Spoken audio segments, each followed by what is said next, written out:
The Journey of Tobias.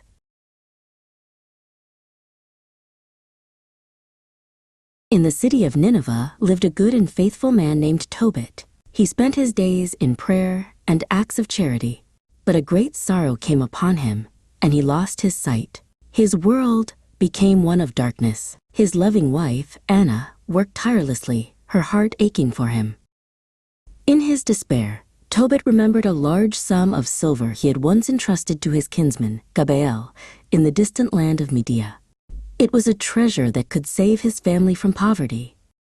He called for his son, a strong and obedient young man named Tobias. "My son," Tobit said, his voice weak, "you must undertake a long and perilous journey to Media. Find Gabel and bring back the silver. It is our only hope." Tobias knew he could not make such a journey alone. As he went out to find a guide, a man with a kind and noble face approached him. "I know the way to Media," the stranger said. "I will guide you safely.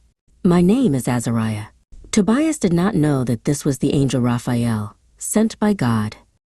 So Tobias and the angel set out from Nineveh. They walked for many days, leaving the city behind and venturing into the wide, unknown country. One evening, they camped by the great Tigris River.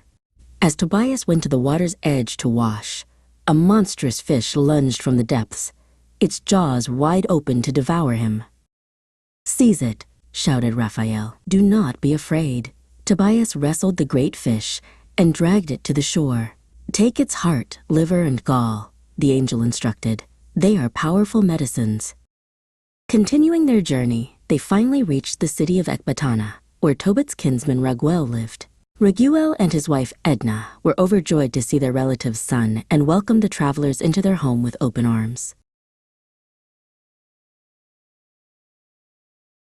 They were then introduced to Raguel's daughter, Sarah. She was beautiful, but a profound sadness clouded her eyes. Raguel explained that Sarah had been married 7 times, but each time, a wicked demon named Asmodeus had killed her husband on their wedding night. Raphael took Tobias aside. "God has brought you here to be Sarah's husband," he said. "Do not fear the demon. When you enter the bridal chamber, take the fish's heart and liver and place them on the embers of the incense. The smoke will drive the evil spirit away forever." Tobias, trusting in God and his guide, agreed. He asked Raguel for Sarah's hand in marriage. Raguel consented, but his heart was heavy with fear for the young man's life. That night, he secretly dug a grave, preparing for the worst. As Sarah wept in the bridal chamber, Tobias entered. He did exactly as Raphael had commanded, placing the fish's heart and liver on the glowing embers. A thick, pungent smoke filled the air. The demon Asmodeus shrieked in torment and fled, bound by the angel.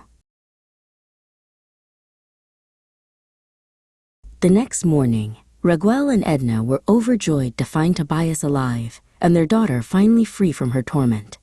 They held a magnificent wedding feast for 14 days, celebrating the new marriage with immense joy and gratitude. After the celebrations, Tobias and Sarah, guided by Raphael, returned to Nineveh. Tobias rushed to his father's side and, following Raphael's instructions, applied the fish's gall to his father's eyes. Instantly, the white films fell away, and Tobit's sight was restored.